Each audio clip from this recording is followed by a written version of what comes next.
Сэмэцгэнэ 14 оны дэлхийн аварга, 15 оны дэд аварга, 16 оны The Brain Show-ны ялагч олон улсын их мастер их мөх байна. Энэ бол миний дуртай хамгийн шилдэг 10 дуу. За хамгийн эхнийхээр бол би энэ Big Bang-ийн Харуу харуу гэдэг дууг оруулъя гэж бодсон. За яагаад вэ гэхээр би бараг 21 жилийн насныхаа 3/1-ийг Солонгос улсад өнгөрүүлсэн. Би бага насаа Солонгос улсад өнгөрүүлсэн. Тэгээд намайг жоохон байхад Big Bang маань энэ Харуу харуу гэдэг дуу гаргаад бүр маш алдартай маш их хүний анхааралд орж исэн. Тэгээд тухайн үед баг энэ Big Bang маань биднэрт бол нэг тийм баг бурхан шиг байсан. Ингээл бүх юмыг дагаж мэр бүх хэлсүүгийн дагаж ил бүх өмсөн хувцсыг дагаж өмсөл ингээл амар том бидний айдол байсан. Тэгээд надад бол маш тийм амьдралын хамгийн анхны тийм цохилт өгж исэн дуу байгаа.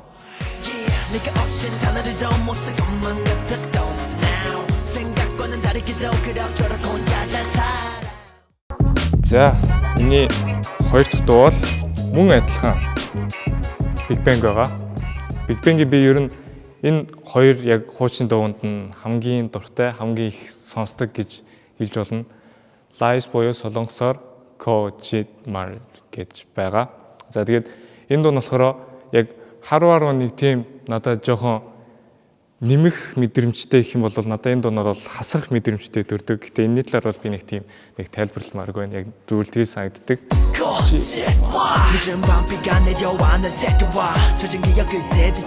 Миний гурав дахь дуу бол Attack on Titan opening song. Яг ямар нэртэй юм би бол сайн мэдгүй нэгтэй. Season 1-ийн opening song байгаа. За яагаад энэ дууг сонгосон бэ гэхээр би энэ дууг болохоор яг 10 жилдээ сонсч ирсэн, 10 дугаар ангидаа сонсч ирсэн. Би яг 10 дугаар ангидаа сургуулаараа найрамдалд амарч хурж ирчээд яг гэртээ байж байхдаа яг Attack on Titan гэдэг энэ анимыг бол үзчихсэн. Тэгээд үзэж байхдаа мэдээж opening song-ыг бол сонссон. Тэгээд бүр ингээд шууд яг сонсч үзсэн хүмүүс нь бол яг мэдэх бах. Яг ингээд бүр ингээд шууд гэрээсээ гараа гүмээр бүр ингээд орилолтой нэг тиймэр санагддаг тийм дуу. Тэгээ би яг энэ дууг 10 дугаар ангийнхаа яг төгсөх шалгалтын дээр биологийн хичээлийнхаа билетийг бэлдэнгээ энэ дууг бараг 3-4 цаг тасралтгүй сонсон ганцхан энэ дууг 3-4 цагийн турш тэгээд билетээ бэлдэж боловсруулсан нэг тийм ирчүүч өгсөн дуу байна. Яг ингээл яг орж иж байгаа юм уу шууд ингээл зүгээрээс үнийг шууд энэ айнууд нь орж ирэл амар тийм сэргээж өгдөг юм дуу. Sam Smith Stay With Me гэж дуу байгаа. За энэ дууг бол би баг орой гэрлүүгээ харих болгондоо сонссон. Харих болгондоо гэдэг нь юу гэсэн үг гэхээр би анх ойд тогтолтын тамирчин болоод анхныхаа улсын аврагт бэлдэж байхдаа энэ дууг бэлтгэлээ хийж дуусныхаа дараа орой гэрлүүгээ харж байхдаа чивчээ зүгээд яг гэрлүүгээ алхаж харж байхдаа сонсдог байсан. Яг ингээл би чивчээ зүвцэн цүнхөө өрцөн тэгэл доош хараад амар их юм бодвол ингээл явдаг байсан. Бэлтгэлийн өнөөдрийн бэлтгэл ямар ер маргааш явах уу гэдэг айгүй өөртөө тийм дүгнэлт хийдэг байсан цаг гэж хэлж болно.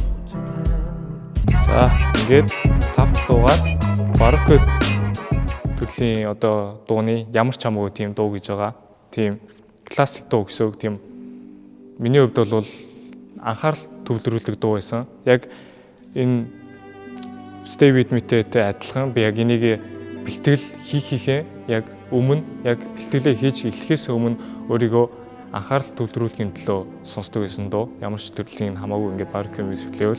Тэгээд яг эхлэхээс өмнө энэ дууг сонсож байгаад ингээд яг бэлтгэлийн хугацаа ингээд ойртох тусам ингээд аяыг нь дууг нь багасгаад тэгээд яг бэлтгэлтэй оронгууд бүр ингээд анхаарал маш сайн төвлөрсөн шууд тухайн үед ингээд өөрийнхөө гаргаж чадах 100% потенциалаа гаргахад тусалдаг байсан тийм айгуу дэмтэй дуу байгаа.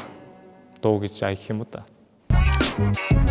6 дахь дуу бол Pop Anthology 2010-аас 2015 оны Daniel Kim гаргасан дуугийн цаашаа нэг тийм маш опод байдаг. тухайн одоо 2010 он гэхэд 2010 оны тухайн жилдээ гарсан маш их тийм олон хит дуунуудыг цуглуулад 4-5 минутын нэг дуу болгочдөг. Хооронд нь ингээ яг ая олон үгийг ингээ залгаад нэг юм бүрэн нэг 4-5 минутын хэмжээний тийм дуу болгочдөг гэсэн. Тэгээд энэ харамсалтай нь 15 оноос хойш гарахаа болцсон. Тэгээд уг нь бол аягүй их сонсдог байсан. 2000-аас 2015 оных нь бол үнэхээр гоё. Гэтэ өөр хүмүүс ч гэсэн ер нь бол хийдэг л ийм mashup дуунууд. Гэтэ надад энэ Daniel Kim-ийн Pop Anthology бол хамгийн их таалагддаг.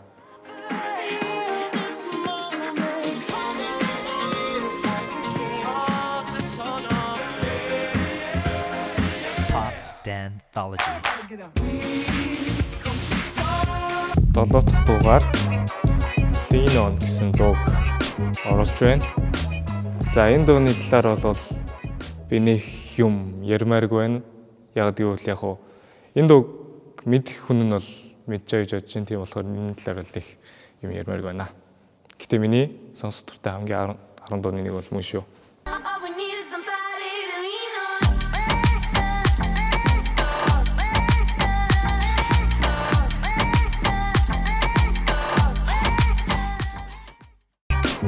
Edward Grieg-ийн Pure Giant MM гэдэг Morning Mood гэдэг ийм дуу байгаа. Би энэ дууг бол ер нь бол маш удаан айгүй их ингэж сонсдог байсан. Санамсаргүй байдлаар ингэж сонсдог байсан. Сонсох олгондоо айгүй их таалагддаг байсан. Тэгээд ерөөсөө ягаад чи тухайн үе бүртэн би энэ дууны нэрийг нь олж чаддаг байсан. Тэгээд саяхан олсон энэ нэртэй дуу байсан бэлээ. Коммент руу ороод үзсэн чинь яг наа чи хүмүүс бас зөндөө байсан бэлээ. Хэдэн жилийн турш хайсан тийм нэрийг нь хайсан хүмүүс. Тэгээд энэ дууг яагаад сонсох дуртай вэ гэхээр баг энэ дууга 10 дуунаас хамгийн их надад тийм нэг удаан үлдэж чадах дуу байх гэж би бодд. Ингээд сонсох болгонд анх удаа шинээр сонсч байгаа юм шиг тийм мэдрэмжийг төрүүлж чаддаг. Айгүй онцгой өвөрмөц тийм ай дуу байгаа. Тэгээд үдэнэ л ингээл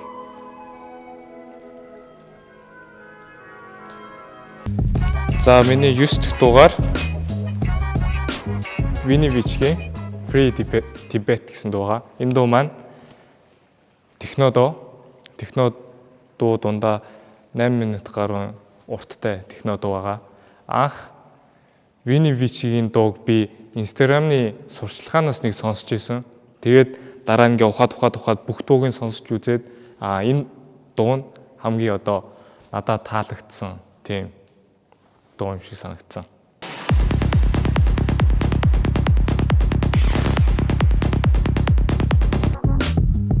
За ингээд хамгийн сүүлчийн дугаар Бандигийн 27 гэдэг дууг оруулж байна.